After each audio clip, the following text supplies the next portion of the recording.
You can have God's blessings in your life, okay? Because He promises you He will give your blessings. But there's conditions for that. Hey, what are they, Jerry? The lifestyle you live. You understand that?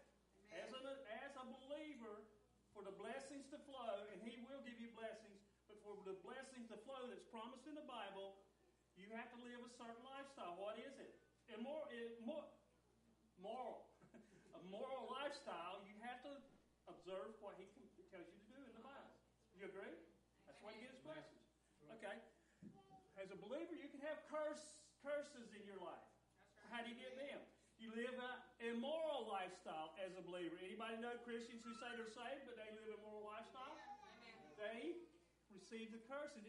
I believe personally, this is me, that God set that law in motion many years ago when He was talking to Moses. You listen to me, through faith you do this, and I will bless you.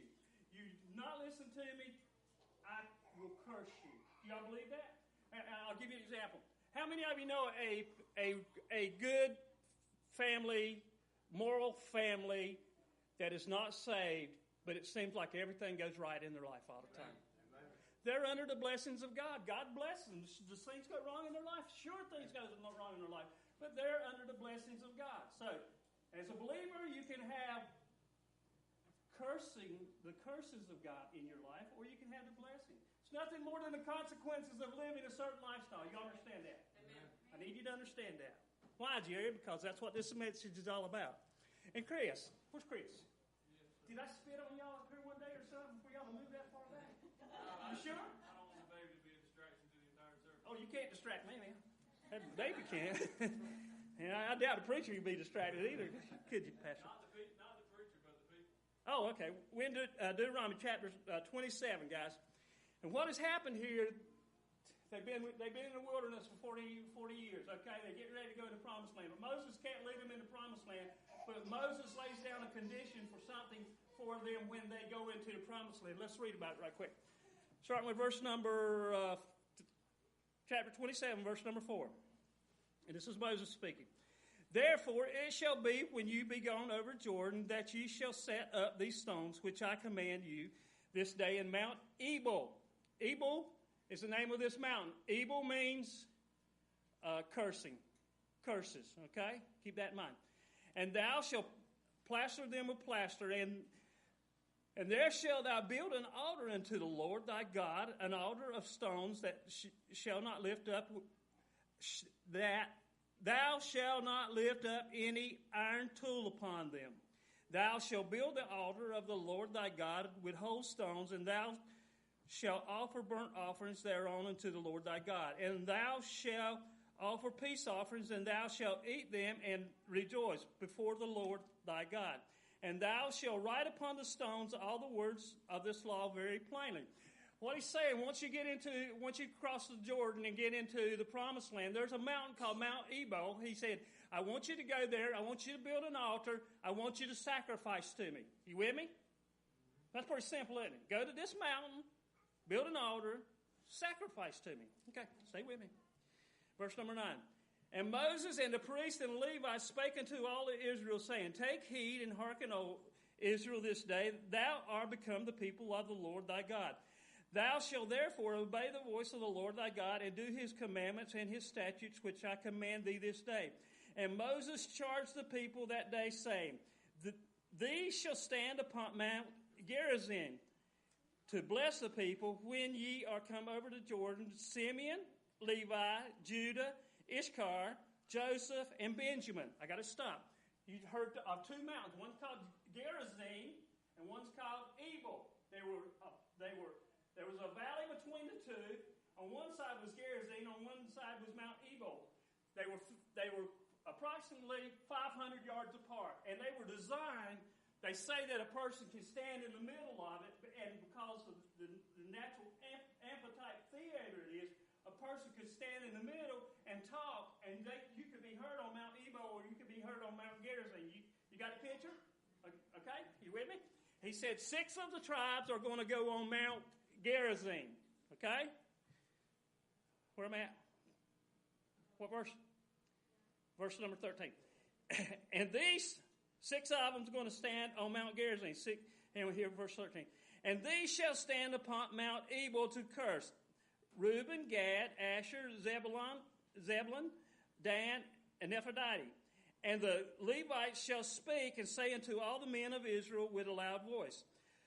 Now watch this. They're going to stand, and half the tribes are going to be on one mountain, half the tribes are going to be on the other mountain. If you go to the nation of Israel today, you can see these mountains. They're 500 yards apart, but one of them's green, one of them's barren. You say, why? It's because of the way the weather comes. Jim, being a mountain man, would know if a mountain's high enough, when the rain comes through and it comes up from the south, it hits this one mountain, and that mountain clears all the rain out. So the mountain that's on the other side of the valley might not get no rain if it's tall enough. Well, that's what happens. One of them is green, prosperous. The other one has no trees on it and it has nothing but dirt. God used this example to show you. This is blessings. Blessings is what I want to give you. I want to give you prosperity. I don't want to give you Mount Ebal where the curses are at. He's talking to believers. As believers, we can have either one in our life, guys. We don't want cursing. We don't want that. I can't handle it myself, to tell you the truth. Watch this. So they're down in the valley there, and the people's on one side of the mountain, people's on the other side of the mountain, and they're calling something out. Here's what they're doing. Watch this. Cursed be the man that maketh any image of molten image, an abomination unto the Lord, the work of the hands of the craftsman, and put it in a secret place. And all the people shall answer and say, Amen. What are they doing? When they say amen, what are they saying? When you say amen, what are you saying? I agree. They're making a covenant. What they're doing, the Lord told Moses, said, get the Levites down in there, let them utter out these conditions, and then if they agree, what are they supposed to say? Amen. So that meant they understood and they accepted the conditions of what was going to happen. Now, this was supposed to happen when he went into the promised land. Did it happen? Yeah, it happened. Yeah, it happened. I'm glad you asked. Let's go to Joshua chapter 8. I'm going to do this quick, Pastor. I'm going to get right through this, and y'all going to fall out. Chapter 8. You'll be like, Jerry ain't never done that.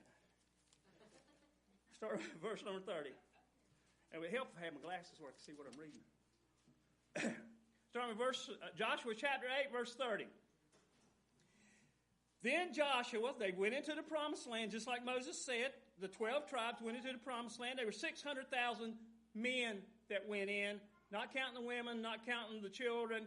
So these were a bunch of people, okay? Verse number 30. Then Joshua built an altar unto the Lord of Israel on Mount Ebal, and as Moses, the servant of the Lord, commanded the children of Israel, as it is written in the book of the law of Moses. We just read it in Deuteronomy. The law of Moses, we just read. He wanted half the tribe to go on one mountain of blessing, half the tribe to go on the other mountain of cursing. Verse number 13. And he wrote there upon the stones a copy of the law of Moses, which he wrote in the presence of the children of Israel. And all Israel and their elders and their officers and their judges stood on the side of the ark and on the side before the priests of the Levites, which bear the ark of the covenant of the Lord, as well as the stranger, as he that was born among them, half of them over on Mount Gerizim, and half of them over against Mount Ebal, as Moses, the servant of the Lord, had commanded before them, that they should bless Israel. Okay, you got the picture? You got a mountain here, you got a mountain here. One's cursing, one's blessing. There's a valley in between. In between, there's a city. The city's called, what's the city called? Shechem. You ever heard of Shechem? Shechem is one of the first places that when Abraham came into the land of Israel, what did he do? What's one of the first things he did when he came into Israel? He built an altar. He built an altar and worshiped God. Shechem also is a place where a man named Jacob dug a well. You heard of that? Dug a well in Shechem. Okay? Also, the children of Israel, the sons of Jacob, they were supposed to be in Shechem when Joseph came to see them, but they weren't in Shechem. Where were they at? They were in Doram or someplace like that. They were out of the will of God. That's what that describes exactly when you see where they're at. So, Jerry, bring it home. How does it apply to me today? Does it apply to you today? Well, if it's in the Bible, it applies to you today. Let's go to John chapter 4. 4, please. And I'll show you how it applies to you. You can have the blessings in your life, or you can have the curses in your life. We want the blessings in our life. We don't want cursing in our life. Right. You will not experience the wrath of God, okay? Jesus Christ paid for the wrath on the cross. You will not experience the wrath of God on you, but you can experience not getting the blessings of God in your life. You agree? Amen. You understand? Amen. Pastor wants you to have the blessings. You know why? You know why God blesses you? Why does God bless you? Because He loves you?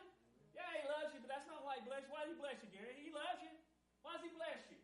So you can be a blessing to other people. Amen. That's the reason He blesses you. He don't bless you because He loves you. He loves you because He loves you, okay?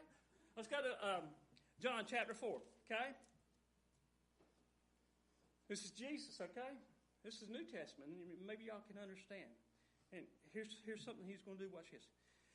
When therefore the Lord knew how the Pharisees had heard Jesus made baptize more disciples than John, though Jesus Himself baptized not, but His disciples, He left Judea. He's leaving Jerusalem. He's going to Galilee. Okay, in order to go to Galilee, that means I got 2 minutes. That's all I need. In order to go to Galilee, He's got to go through a place called Samaria. Jews didn't go through Samaria. Why? Because they were self-righteous. The people in Samaria were half-breeds. I didn't mean to say that mean, but that's what they thought they were. They were not pure-blooded Jews. They didn't even travel through their land. They would go 3 days around their land to get to that point on the other side. Okay? So Jesus is doing something here. He's a Jew. Watch this. Verse number 4. And here's what He said. Verse number 4. This is Jesus. And he must needs go through Samaria. Then cometh he into the city of Samaria, which is called Sychar, Shechem, okay, near the parcel of ground that Jacob gave to his son Joseph. I don't have time to read the whole story, but I want to show you something, okay? He goes up to the well, and a woman comes out. She comes out at 12 o'clock, 6 hours, 12 o'clock, okay? You know the story. She's had 5 husbands. She's living with one now.